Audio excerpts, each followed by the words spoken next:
In this lesson, you will combine 3 blocks into a single dynamic block, which ultimately will allow you to choose which block you want to display from a grip menu. To do this, we will begin working on the constituent blocks, which will ultimately make up the dynamic block. Open the Plumbing 4 project file. I'd like to design a dynamic block which displays 3 different valves. I'd like to include the check valve, the globe valve, and one other valve that we haven't drawn yet.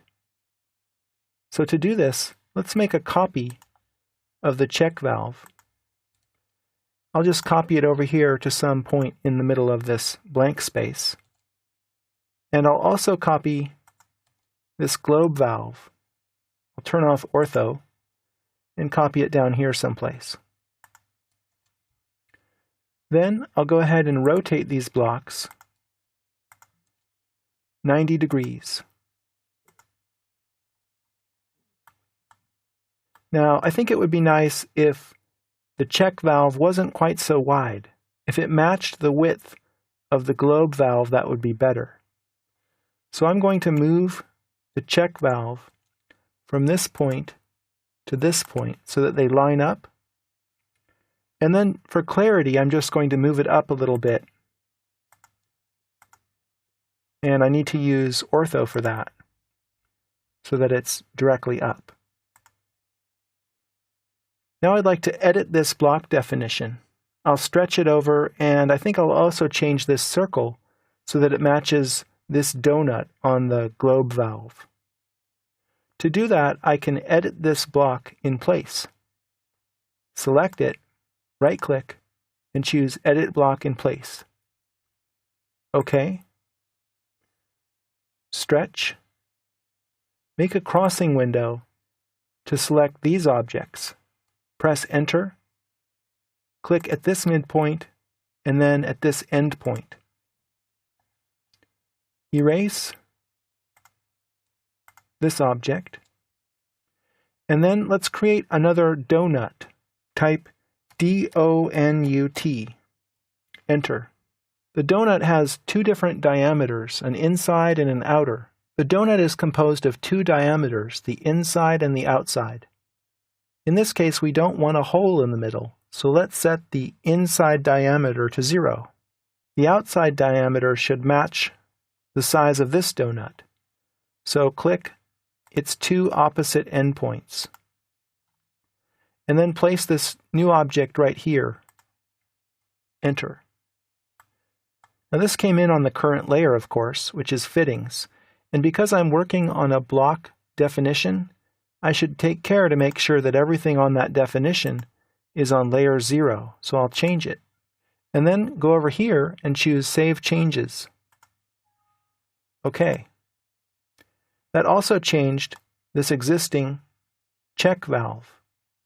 So I'll just extend this pipe using the grip. I'd like one more valve to be part of this dynamic block ultimately, and it will be based on the globe valve. So I'll make another copy of the globe valve down below, and then explode the copy. I'll set layer 0 as the current layer, and erase this donut from the middle. I'll draw a little line up here to represent this gate. This will be a gate valve. And then I'll go ahead and define it as a block.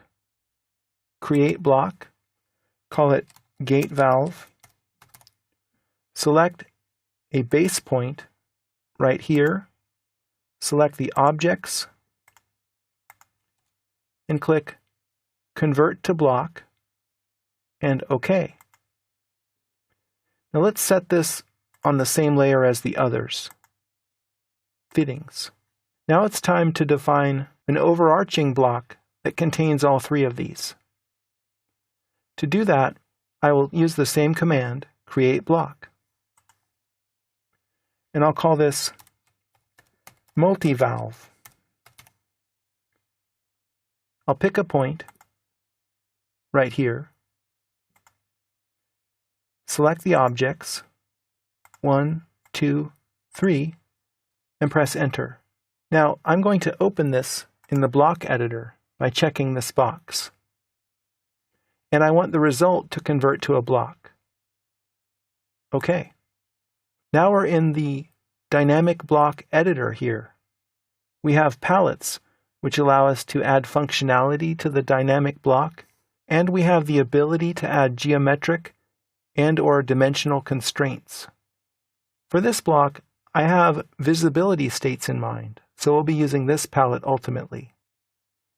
Now let's go ahead and select these objects, and because they're part of a new block, they should also be on layer 0.